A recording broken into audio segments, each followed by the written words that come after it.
এই শুনছো, তুমি কি ডিপ্রেশনে আছো? হ্যালো, এদিক ওদিক কি দেখছো? আরে বাবা হ্যাঁ, আমি তোমাকেই বলছি। তুমি কি এখন ডিপ্রেশনে আছো? যে মানুষটা একটা সময় তোমার সাথে 1 মিনিটও কথা না বলে থাকতে পারতো না, সারাদিনে 200 থেকে 300টা টেক্সট মেসেজ তো হয়েই যেত, কিন্তু আজ তার কি হলো? যে তোমার কলকে ইগনোর করছে, তোমার মেসেজকেও ইগনোর করছে। আজ তুমি এতবার তাকে কল করে যাচ্ছ, এতবার তাকে টেক্সট করে যাচ্ছ, কিন্তু তোমার কলে সে রিপ্লাই করছে না, তোমার মেসেজেরও সে রিপ্লাই করছে না। তুমি যদি 10টা টেক্সট করো তো তোমাকে একটা রিপ্লাই করছে, তাও আবার 1 থেকে 2 ঘন্টা পরে। কি ঠিক বললাম তো?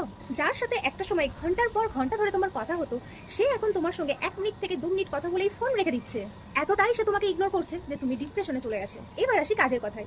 তুমি যদি চাও সেই মানুষটা তোমাকে ঠিক আবার সেই আগের মতো করেই তোমাকে ভালোবাসুক, আগের মতোই তোমাকে চোখে হারাক, তাহলে আমি তোমাকে বলবো তুমি তাকে আজ এখনই এই মুহূর্ত থেকে তাকে কল মেসেজ করা বন্ধ করে দাও। ওয়েট, আমি বলছি না তাকে ছেড়ে দিতে। আমি একটা জিনিস দেখবে, সে যেই হয়ে থাক না কেন, সে যে রিলেশনশিপই হয়ে থাকুক না কেন, অপরজন ব্যক্তি যখন তোমার দুর্বল জায়গাটা বুঝে যাবে, সে কিন্তু তোমাকে অবশ্যই ইগনোর করবে।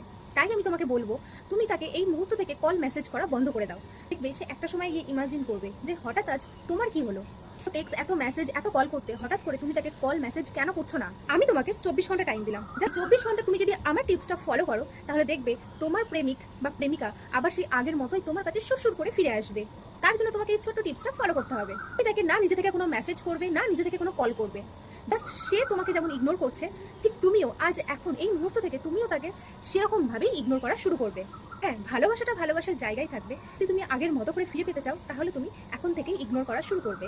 আমি তোমাকে বলছি, দেখবে 24 ঘন্টার মধ্যে সে আবার তোমাকে নিজে থেকেই কল করবে, নিজে থেকেই তোমাকে মেসেজ করবে।